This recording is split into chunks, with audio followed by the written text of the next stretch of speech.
O número de afogamentos da região já é maior do que o do ano passado. De janeiro até agora foram 13 casos, contra 12 em 2005. E com a chegada dos dias mais quentes, essa estatística pode ser ainda maior. É que muita gente ainda procura locais inadequados para se divertir. Eu acompanhei. Igor Rodrigo Bruno de Souza tinha 14 anos e queria ser mecânico. No último dia 3 de novembro, ele morreu afogado ao tentar socorrer o irmão caçula, que estava em apuros, neste poço do Córrego da Grama, em Bauru. Os bombeiros fizeram buscas até o início daquela noite, mas não localizaram o corpo. A operação foi suspensa.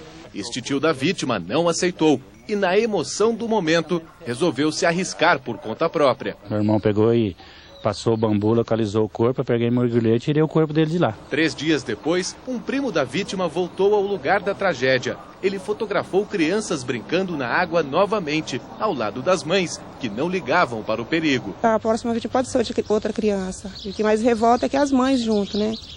As mães levando os próprios filhos. Acho que as mães não deveriam permitir. De jeito nenhum, porque é um lugar sujo. De janeiro de 2006 até agora, os bombeiros registraram 13 afogamentos em Bauru e cidades vizinhas. É mais que todo o ano passado, quando 12 pessoas morreram afogadas na região.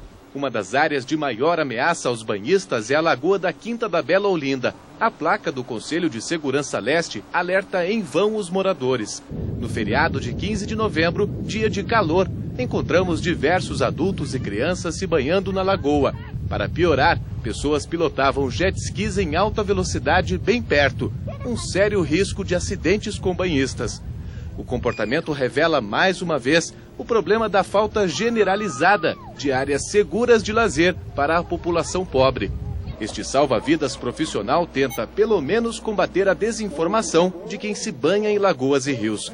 Neste curso em Piraju, ele ensinou técnicas de salvamento. Em primeiro lugar, o que a gente tem que fazer antes de ajudar alguém é ter uma retaguarda forte. É o quê?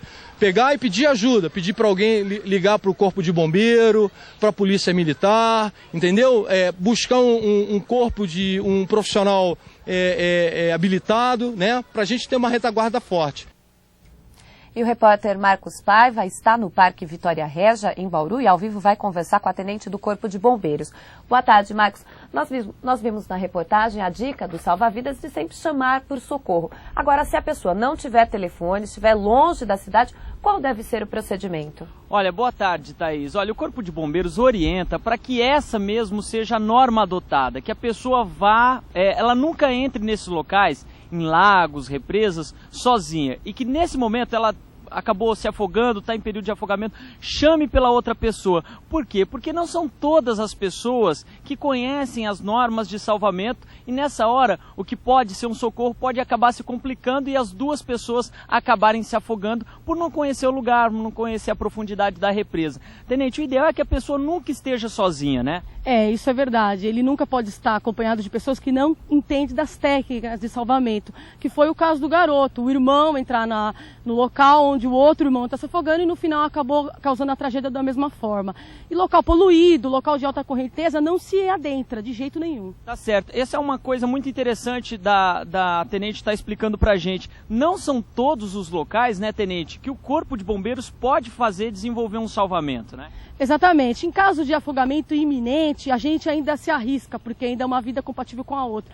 Mas em caso em que a pessoa já afogou há horas, em local poluído, em local de correnteza, em local muito profundo, realmente o bombeiro não pode adentrar de acordo com o nosso protocolo. Tenente Luciana, boa tarde. Boa tarde. O Parque Vitória Régia, com o lago aí atrás da senhora, é um exemplo de local em que as pessoas não podem se banhar, embora a gente flagre esse tipo de ocorrência muitas vezes. Qual pode ser uma regra simples? Não enxergou o chão, através da água a pessoa não deve entrar?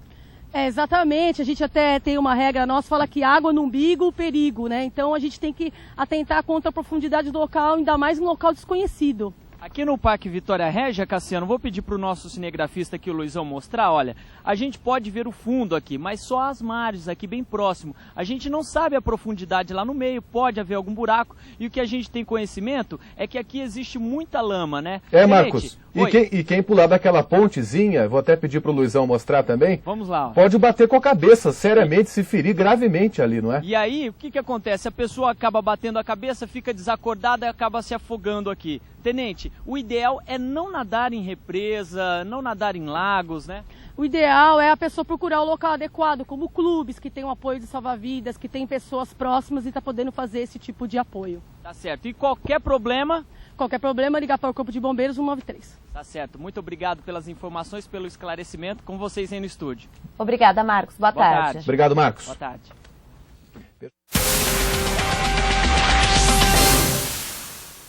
Bom, o Tem Notícias está de volta e a gente vai falar de um assunto agora, uma preocupação que aumenta muito nessa época do ano, né, Daniele? Com o calor, né, os meses quentes do ano, as pessoas costumam procurar formas de se refrescar. É comum nadar em lagoas, rios, né, mesmo em piscinas, né?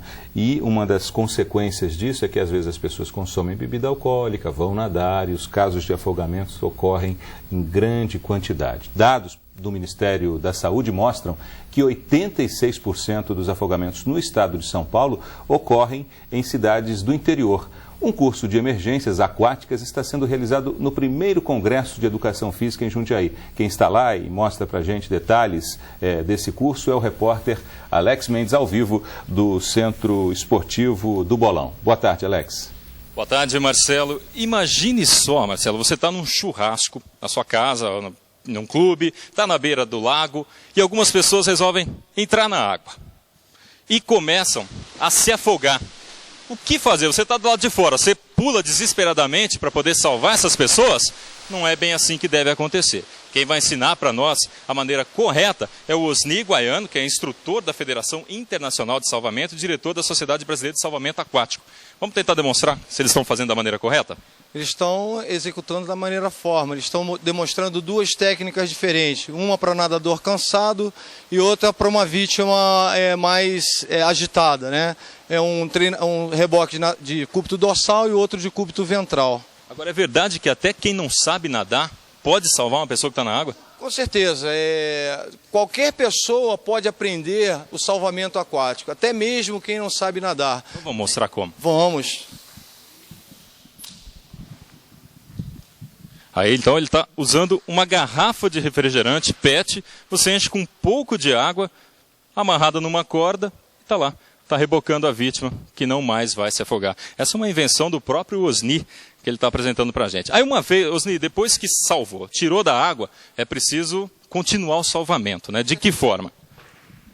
Nesse caso, se uma vítima estiver inconsciente, há necessário de realizar os primeiros socorros, né? Seja compressão cardíaca e boca a boca.